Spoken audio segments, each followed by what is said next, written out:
Padre Maurício, a diversidade do ponto de vista das dimensões em que você atua, né? Na dimensão como educador, na dimensão como sacerdote e na dimensão como pessoa humana, incluída a sua universidade, né? Como é que encara essa questão da diversidade no ambiente online, no qual advém da internet, dessa sociedade super conectada? Olha, antes eu quero lhe agradecer o convite, a você agradeço em nome da comissão, do Comitê de Estudo de Internet, o convite. Eu, como brasileiro, como você falou, nordestino, negro, mas filho de brasileiro, de uma família bem misturada, onde tem descendentes de índios, onde tem descendentes de portugueses, de africanos, vivo dentro de casa, desde casa mesmo, mas também na minha vida, estudei fora do Brasil, pude conhecer também esse ambiente europeu, né, e a distinção.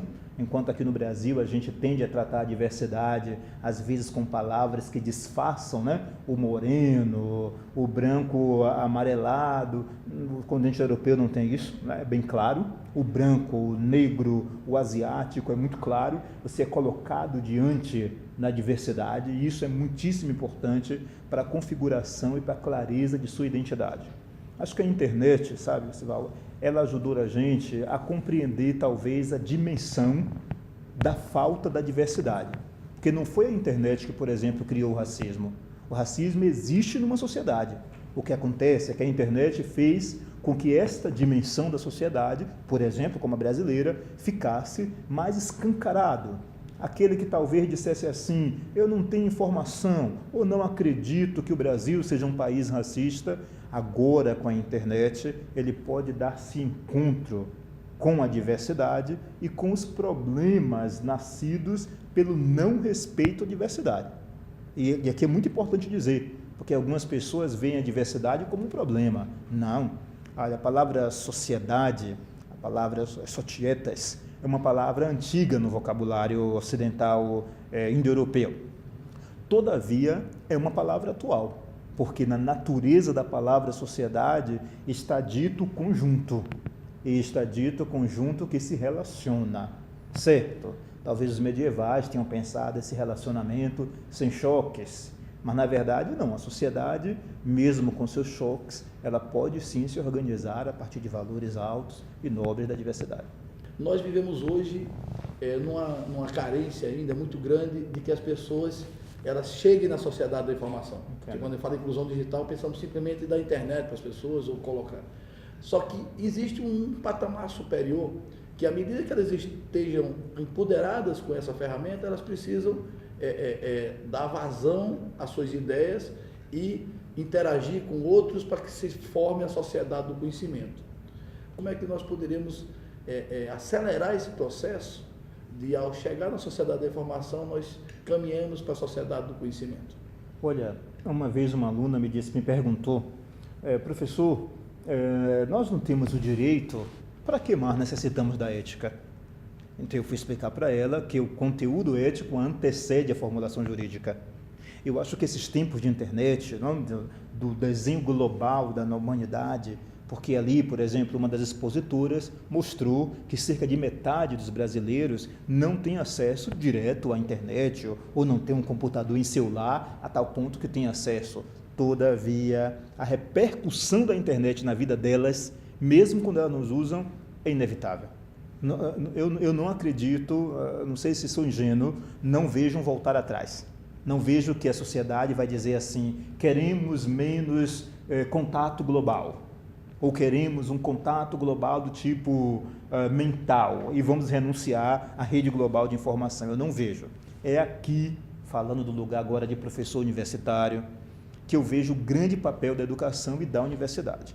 Se a nossa intenção é usar a internet, as redes sociais e tudo que ela produz, apenas numa função pragmática, Eu preciso de conteúdos, eu vou lá, coloco o que eu preciso e faço uma pesquisa, um amalgamado, ou como dizia um velho professor meu, um sopão de conteúdos, porque eu acredito que fazendo um retalho de conteúdos, eu posso dar ao professor aquilo que o professor espera. Se a gente reduzir, vamos perder a criticidade, porque diversidade é conhecimento, e conhecimento é criticidade. Sem criticidade, nós não temos diversidade. Sem criticidade, vai acontecer aquilo que alguns expositores chamaram. Eu ficarei contente com tudo que cai diante dos meus olhos e não vou me perguntar, por que isso cai todo dia nos meus olhos?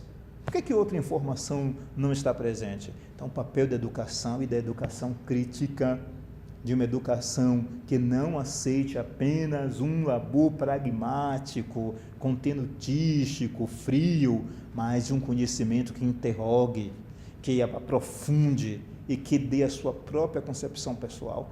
Olha, é fundamental. Se a gente conseguir avançar no Brasil, num crescimento estatístico aliado a uma qualidade na educação, as ferramentas da internet serão libertadoras. E falando de Universidade Católica, para falar mais diretamente de internet, nós estamos agora em agosto abrindo o nosso campus virtual, que é, na verdade, uma comunidade de relacionamentos. Nossos alunos, professores, funcionários vão poder, assim como tem nas grandes redes sociais, eles terão também, ao interno da universidade, uma rede social de relacionamento, onde os professores vão poder colocar o seu conteúdo de trabalho e poderão também receber o conteúdo dos alunos. Os alunos poderão interagir entre si, interagir com professores, com funcionários, com o próprio reitor, teria ali também uma página para poder interação com esses alunos na rede. Enfim, nós queremos, na verdade, incentivar. Eu falava hoje ali no fórum, falava de incentivar, de um certo otimismo social, que não é ingenuísmo, nada disso. É um otimismo no sentido de valorizar as melhores energias da pessoa. Não só ter consciência dos seus erros e dos seus limites. Por exemplo, contra a diversidade. Sim, manter essa consciência, mas simultaneamente incentivar também bons propósitos, boas atitudes, bom conteúdo, animar também a melhor parte que a gente tem. Nós somos também alegres. Pensa aqui o Brasil, pensa um país bonito como esse, ensolarado, de mar aí de ponta a ponta. É um país bonito, é um país rico. Então não se trata apenas de apresentar os seus problemas, apresentando os seus problemas, apresentar também quanto protagonismo nós que estamos diante do problema podemos ter. Nesse sentido, a universidade abre uma rede social, é a primeira do Norte, Nordeste, eu diria também, com exceção de Brasília, do Centro-Oeste, a abrir, né? A USP já tem, a UNB de Brasília já tem, e nós seremos a primeira do Norte e Nordeste a abrir uma comunidade social ao interno da universidade.